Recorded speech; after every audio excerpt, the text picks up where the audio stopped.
This is the world of company secretaries. On this channel, you can watch interviews with company secretaries across the world. Make sure you subscribe and hit that bell icon. So my once when I completed, I was very sure not to do many things that Amma was doing, to be honest, because I saw her life, and I would give all the credit. Today, I'm a very different person when I talk about it, but when I was on my younger days, because my aspiration was to be an engineer and invent things and do, and CS was nothing close. Everything is mandated, and you do what's been told, and SEBI and all of that was like overwhelming.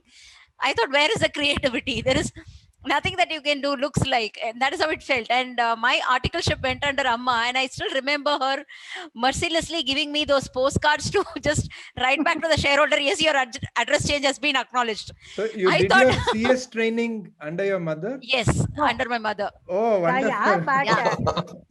Yeah, that is how it was. And so what happened was, I saw her work. She used to bring the share certificates home, and she used to write a lot of stuff, and most of the things that she spoke, she was very thrilled to do things that have been told to her. She's that kind of a person. If somebody puts a rule book, she's very happy to follow it. I'm not a rule breaker, but I wasn't thrilled with the work. I know it was overwhelming, but there was nothing exciting. So I was wondering, even after I completed, I was wondering, while a lot of people get relieved that they've completed, my fear started, what am I going to do? So clearly, one thing that attracted me was the MNC. If you look at people 15 years ago, we are the first set of people who go through that corporate wheel, that crunch. We are the first to hit it, the very first generation. And I was very keen on MNC. How do they work? Why would, the thrill of talking everything in dollars and euros, that euros was not there, but the dollars was kind of a fantasy. So I decided that I'll find my life outside Tamil Nadu, because most of the big fishes she has anyway bagged. So there's nothing left. And it's a nightmare again to go work under her all my life. That was a bigger nightmare. So because I know the only problem is I can't even fake in the interview. She knows what I'm good at and bad at. So the best thing was to go and find a new person who would just blindly believe me. That was an easy, aim for me. And I stepped out and I got my first job in ITC. A lot of my friends were very unhappy because I had my membership, and they said, why would you go as a kind of an articleship person there, because you're a qualified CS. But back then, ITC's standard on secretarial was very, very high. I really wanted to understand it from them. There was a lot of famous people in ITC for secretarial, and I thought I need to have an entry there, because I literally didn't know what MNC was. I didn't want to sign anything as a CS until I really know what I'm doing. While I know that I have to learn a lot, I also knew that your signature may put you in trouble if you do not know what you're doing.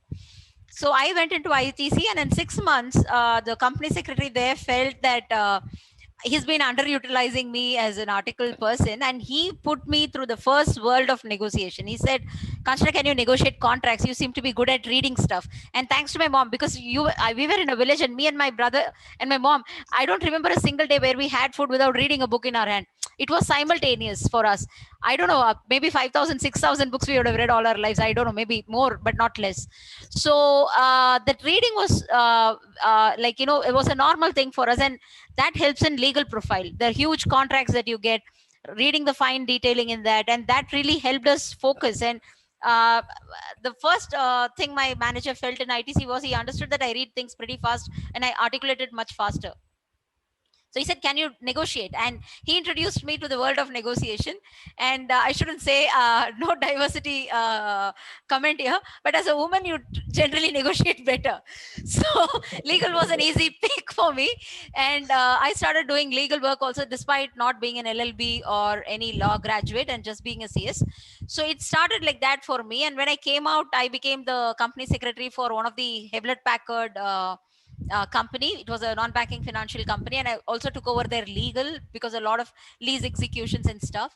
So I was also managing their legal and secretarial. Then moved on to become the company secretary for GE, which is the largest GE in largest GE outside US, GE ITC, which is in Bangalore. So there I took over accounting, because I wanted to break this cliche of saying, a CS wouldn't know accounting. I was really sick and tired of it, and I was fairly good at numbers.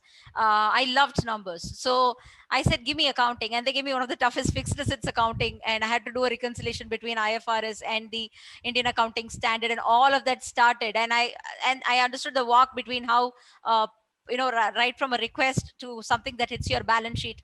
How does the flow happen with the numbers and all that world open? And I was a CS also there, and I was also managing their compliance. So then came a big breakthrough, which exposed me to international profiling, Mercedes Benz. I was heading legal, I was heading their corporate affairs, and I was heading their compliance in Mercedes. And I was reporting directly to Daimler, which is the parent of Merck, because the compliance person has to have a free hand in the entity that they are working, especially in the captives.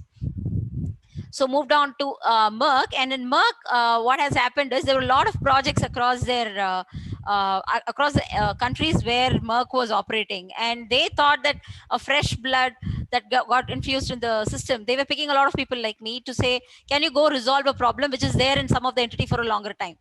And that is how my journey started. And unlike my mom, I think as a child I would have hidden myself if I see a flight. I hate travel, and it was a reverse impact for me. I was flying left, right, and center, and even today, if I see airport, I get butterflies in my stomach.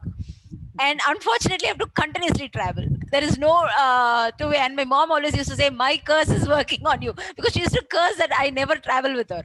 And I always used to remember that. Now there was no other way than picking a bag and running all the time. And I did some very good projects across certain countries, like Japan. I did a project. Malaysia, I did a few projects. In Singapore, I did. And Germany is the maximum. I think in just I would say I would do a minimum of 4 travel to Germany every year. Uh, so it was like that. So that exposure really helped in bagging a job in IBS software, which they said, "Can you manage all the corporate affairs?" This was a bigger game. This is one of the largest portfolio I ever had. And that to a very niche segment like aviation industry based IT products. So they have more controls, they have more compliance to do, because you're working with aviation industry, and all these are like critical products that goes into it, like cargo, your ground stuff moment, all of these logistics. These are very mission critical products that they sell. So the standards, whatever be it, like data privacy or any compliance standard, if you see ISO standards, they're very very strong in the company. So sitting on this and managing corporate affairs, and it's a very dynamic structure. The corporate structure is so dynamic. So you need to manage a lot of things. Mergers are like we do. In last 6 years I've been here, I've already done 3 mergers. So the mergers or acquisition, I'm the PMO for the acquisitions also, and the company always chases a lot of acquisition opportunities. So this has been an overwhelming experience, and that is how it has been for me after my CS. And to add something, I'm a web engineer also. So I've been studying codes and stuff. So my urge to become a engineer, how you can always convert your dream is, I've done so many automations in last 15 years. So I've automated almost every process in my team, be it right from whistleblowing, your compliance management, contracts management. Then you can even say we don't even send emails for board. We have an app in which all the mails and stuff go. It's a very secured app for the directors. It open on thumb impression and stuff like that. So we've automated that. Electronic signature implementation, be it everything in almost all the companies that I've worked. While I'm popular for my secretarial, I'm more popular for automating stuff that are in the process. So the dream of inventing something, being creative and all that, was also kind of massaged in the whole process, I would say. Yeah, in fact, like as you were saying, again, because most of our viewers are students and there's so many different confusions they have, CS role is actually very, very agile. It depends on the person. Like Kanchana said, it was her dream to be an engineer and she thought that she can never do that. But it's amazing that how creativity can be used even in a core legal or secretarial kind of work, how she's adopted her love for engineering and automation. And I don't think there are very many professions which gives you this agility, and I think CS is definitely one of them.